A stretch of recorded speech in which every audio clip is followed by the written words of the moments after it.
Behold, your Lord said to the angels, I am going to place a vicegerent on earth. The Arabic word is khalifa. It means a representative or an emissary of mine. And they said, the angels said, will you place therein one who will spread corruption and shed blood, while we celebrate your praises and glorify your holiness? And God said, he said, truly I know what you do not know.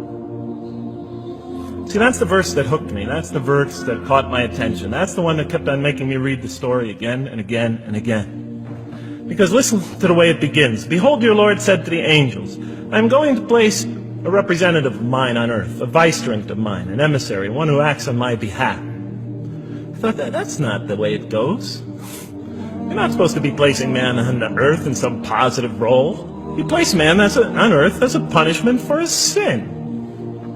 Clearly, I knew the author didn't quite get the point. But still, it was an amazing line. But then I come to the next line, and it says, and the angels say, will you place therein one who will spread corruption and shed blood, while we celebrate your praises and glorify you? I looked at it again. I couldn't believe the question. I looked at that, and I said, exactly. That would be my question. Why would you create this being, supposedly for some positive role, when he's capable of doing tremendous wrongdoing, when he could spread corruption and shed much blood? Why would you create this violent and pernicious creature when you could create angels?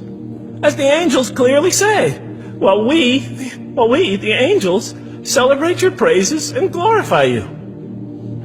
They were asking one of the most fundamental questions in the entire history of religion.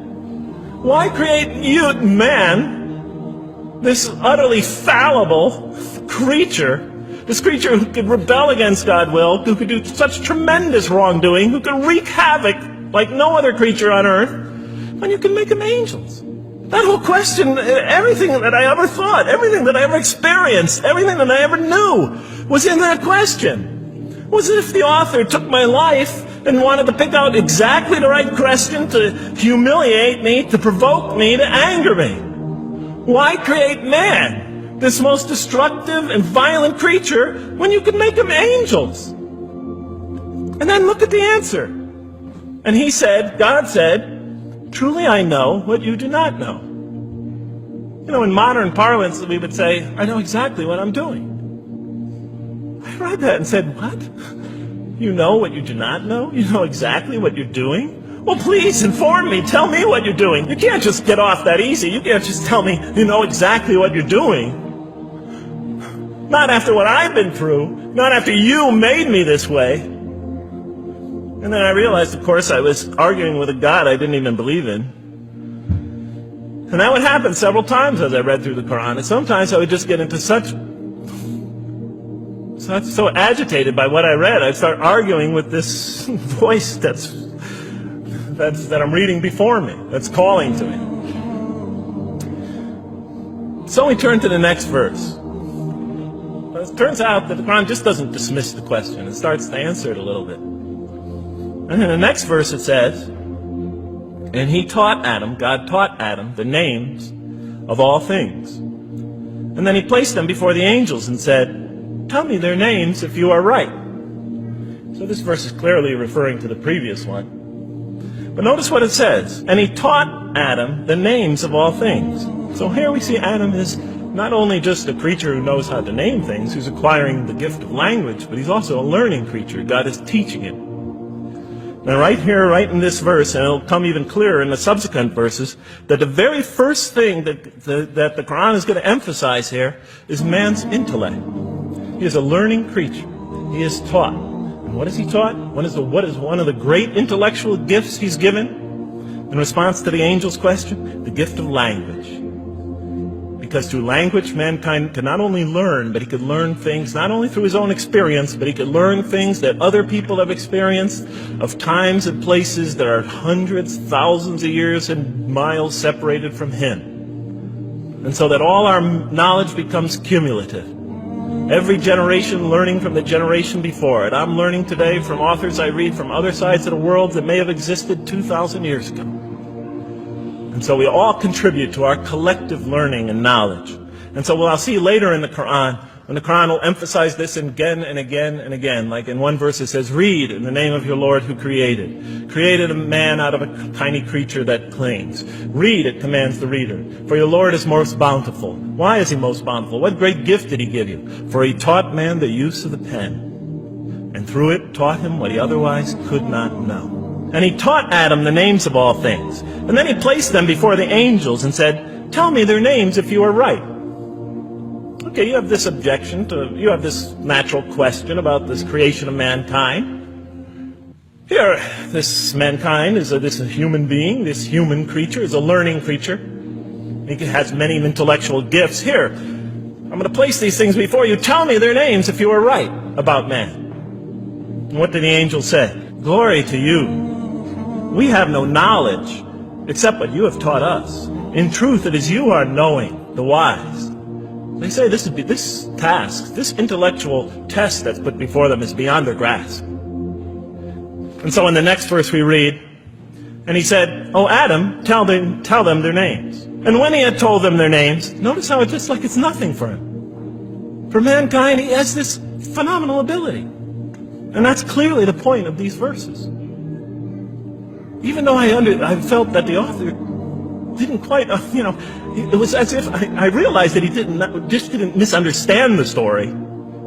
He was taking one of the great stories in the history of humankind, one of the fundamental greatest stories in the history of mankind, and molding it and using it as a vehicle for an entirely original message.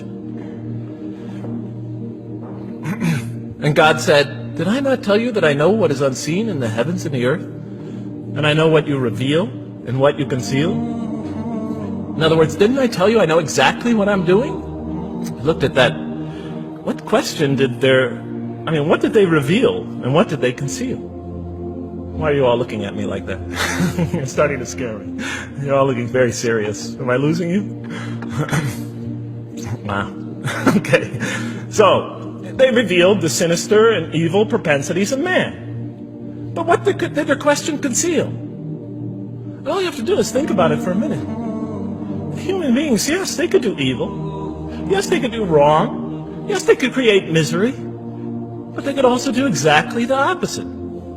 They could choose to do evil. They could choose to do tremendous good. They could choose to do tremendous violence. They could choose to show tremendous compassion. They could choose to live by falsehood. They could choose to live by the greatest truths.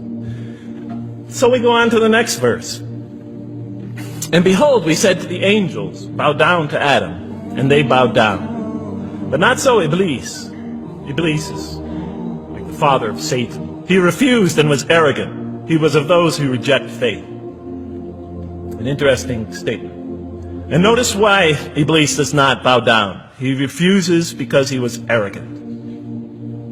We often hear what's the root of all evil?